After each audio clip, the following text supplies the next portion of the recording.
Kamusta mga pre, isang kapanabik na kwento na naman ang ating tatalakayin ngayon, puno ng aksyon, emosyon, at siguradong aabangan mo hanggang dulo, kaya huwag na nating patag-alin pa, simulan na natin.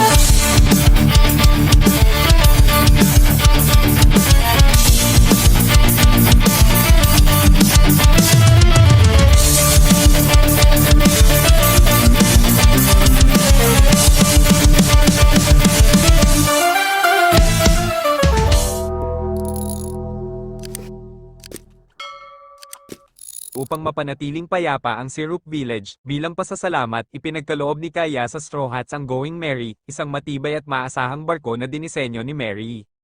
Habang naghahanda ng magliyag ang grupo, inimbitahan ni Luffy si Usopp na sumama sa kanila, kinikilala ang kanyang tapang at katapatan, masayang tinanggap ito ni Usopp at siya na ngayon ang opisyal na sniper ng Straw Hats. Bago sila umalis, ipinakita ni Luffy ang isang bandilang pirata na iginuhit niya para sa barko, ngunit ikinabahala ng buong grupo ang kanyang kakilakilabot na likha. Sa kabutihang palad, pumagitna si Usopp at nagpinta ng isang maayos na Jolly Roger na ipinagmamalaki nilang itinaas sa tuktok ng barko. Habang naglalayag, nagbalik tanaw si Zoro sa kanyang nakaraan. Naalala niya kung paano siya sumali sa isang dojo matapos matalo sa anak ng kanilang guro, si Kuina. Sa kabila ng kanyang pagsisikap at paglakas, hindi niya kailanman natalo si Kuina. Naniniwala si Kuina na unti-unting mawawala ang kanyang lakas habang siya ay tumatanda, dahilan upang magduda siyang magiging pinakamahusay na swordsman sa mundo. Labis na nagdamdam si Zoro sa kanyang pananaw at nangako silang dalawa na isa sa kanila ang makakamit ng pangarap na ito. Sa kasamaang palad, namatay si Kuina sa isang aksidente, at mula noon, inialay ni Zoro ang kanyang sarili upang tuparin ang kanilang pangako. Sa kasalukuyan, nakasalubong ng Straw Hats ang isang bounty hunter na nagngangalang Johnny, na natalo ni Luffy.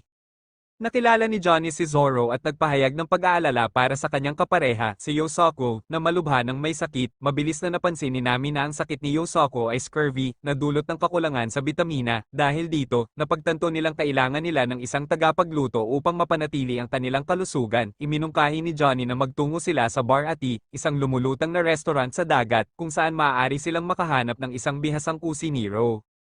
Habang naglalayag ang Straw Hats, nasalubong nila si Marine Lieutenant Iron Fist Fullbody, na nag-utos sa kanyang crew na palubugin ang kanilang barko. Sinubukan ni Luffy na ipang-deflect ang paparating na cannonball ngunit aksidenteng napunta ito sa Bar Ati, isang lumulutang na sea restaurant. Ang pagsabog ay nagdulot ng pinsala sa silid ng punong chef na si Zeff, na nasugatan. Sa galit, ipinag-utos ni Zeff na dapat bayaran ni Luffy ang pinsala sa pamamagitan ng pagtatrabaho bilang waiter sa loob ng isang taon. Samantala, sinubukang magpa-impress ni Fullbody sa kanyang date ngunit napahiya siya sa harap ng lahat dahil sa mapanuksong wit ni Sanji. Sa galit, sinira ni Fullbody ang kanyang pagkain, na ikinagalit ni Sanji. Bilang parusa, binugbog siya ni Sanji dahil sa pag-aaksaya ng pagkain. Nagalit si Patty, isa pang cook sa Bar Ati, nang makita niyang sinaktan ni Sanji ang isang customer. Ngunit bago pa lumala ang sitwasyon, bumagsak sina Luffy at Zeff mula sa kisame dahil sa malalakas na sipa ni Zeff. Sa gitna ng kaguluhan, sumugod ang isa sa mga tauhan ni Fullbody, sumisigaw na nakatakas ang isang bilanggo, si Jean, miyembro ng notoryosong Krieg Pirates, nang inig sa takot ang mga customer dahil sa reputasyon ni Don Krieg, ang pinakamalakas na pirata sa East Blue. Matapos palayasin ni Patty, bumagsak sa gutom si Jean.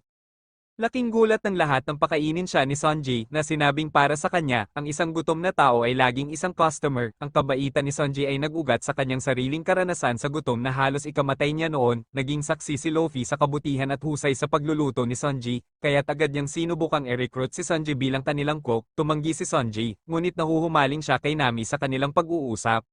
Pagkalipas ng ilang sandali, dumating si Don Krieg sa Bar Ati sakay ng halos wasak na barko, humihiling ng 100 pagkain para sa kanyang gutom na tauhan at inangkin ang pagmamay-ari ng restaurant. Nagdadalawang isip ang mga cook, ngunit pumayag si Zeff na ihanda ang pagkain. Dito nabunyag ang nakaraan ni Zeff. Minsan siyang kinatatakutang pirata na kilala bilang Red Leg Zeff, na naglayag sa Grand Line bago niya nawala ang kanyang paa.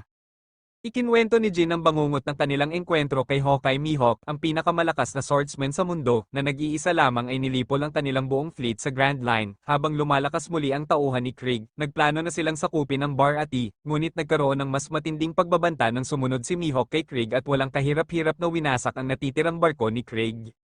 Pagkakita kay Mihawk, agad siyang hinarap ni Zoro, determinado sa kanyang pangakong maging pinakamalakas na swordsman sa mundo. Ibinigay ni Zoro ang lahat, ngunit malayong mapantayan niya ang kakayahan ni Mihawk. Ginamit lamang ni Mihawk ang isang maliit na kutsilyo upang talunin si Zoro at hinugot lamang ang kanyang tunay na espada upang kilalanin ang determinasyon ni Zoro sa huling pag-atake. Kinikilala ang potensyal ni Zoro, hinimok siya ni Mihawk na patuloy na lumakas at nangakong maghihintay sa kanilang muling paghaharap. Sa pagkatalo at kabab ang loob, humingi ng paumanhin si Zoro kay Luffy sa kanyang pagkabigo at nangako na hanggang sa matalo niya si Mihawk, hindi na siya muling matatalo sa isang laban.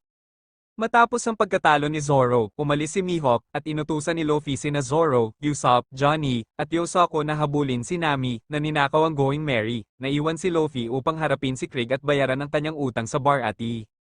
Habang ipinagpapatuloy ni Krieg ang kanyang pagsalakay, ipinadala niya ang kanyang pinakamalakas na tauhan, si Pearl, upang umatake. Lumaban si Sanji, ipinamalas ang kanyang kahangahangang kakayahan sa pakikipaglaban at ginawang sunod-sunod na talunin si Pearl. Gayunpaman, binihag ni Jin si Zeph bilang hostage, dahilan upang sapilitang tiisin ni Sanji ang brutal na atake ni Pearl upang maprotektahan ang kanyang mentor. Habang tumatagal ang laban, nag-aalangan si Jin na patayin si Sanji, naalala ang kabaitan na ipinakita sa kanya nito. Sa gitna ng sagupaan, lumantad ang nakaraan ni Sanji. Minsan siyang nagtrabaho sa isang cruise ship na sinalakay ni Zeph, ngunit pagkatapos ng isang malakas na bagyo, parehong naiwang stranded sina Sanji at Zeph sa isang maliit na isla. Sa kagustuhang mailigtas si Sanji, isinakripisyo ni Zeph ang kanyang sariling paa upang maipasa ang natitirang pagkain kay Sanji, habang siya mismo ay nagutom.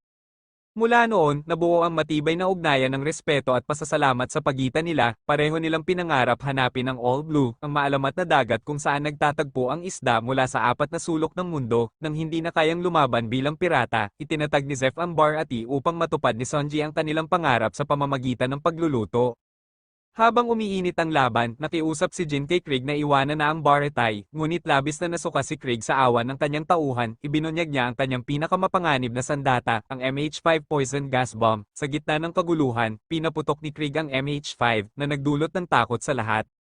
Mabilis na kumilos si Luffy, ninakaw ang dalawang gas mask mula sa tauhan ni Krieg at itinapon ng mga ito kina Sanji at Jin. Habang hinahanap ni Luffy ang isa pang mask para sa kanyang sarili, napansin niyang nawala na ang natitirang maskara. Sa kanyang pagkagulat, isinakripisyo ni Jin ang kanyang sarili, ibinigay ang mask kay Luffy habang hawak ang maskara ni Sanji sa kanyang mukha upang protektahan ito.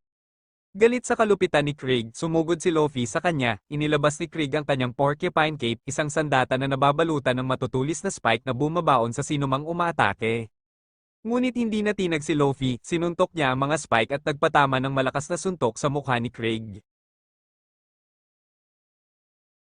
Kahit ilang beses siyang tinamaan ng Deadly Spear ni Krieg, tumanggi si Luffy na sumuko. Sa huli, ginamit niya ang Gum Gum Bazooka upang magpakawala ng isang makapangyarihang atake na nagpalipad kay Krieg palabas ng Bar-Ati, tuluyang pinabagsak ang malupit na pirata.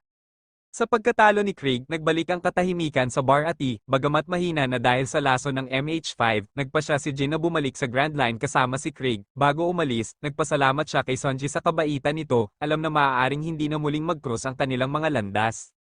Samantala, nagkaroon ng matinding alanganin si Sanji, na kung mananatili ba siya sa Bar-Ati o susunod kay Luffy upang habulin ang kanyang pangarap na matunto ng All Blue. Bagamat mahirap ang desisyon, kinumbinsi siya ni Zeph na ang kanyang tadhana ay higit pa sa Bar-Ati. Sa huli, pinili ni Sanji na sundin ang kanyang pangarap at sumama sa Straw Hat Crew bilang kanilang cook.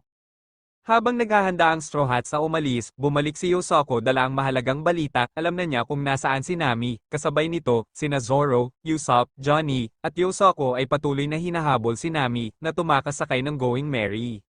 Ngayon, handa na sina Luffy at Sanji na sundan ang kanilang mga kasama patungo sa kanilang susunod na destinasyon, ang Arlong Park. Pinangunahan ni Yosako ang daan patungo sa kinaroroonan ni Nami. Habang naglalakbay, ipinaliwanag niya ang panganib na kanilang kahaharapin, si Arlong at ang kanyang makapangyarihang pangkat ng mga mangingisda, ang Fishmen, na sumakop sa maraming nayon sa East Blue.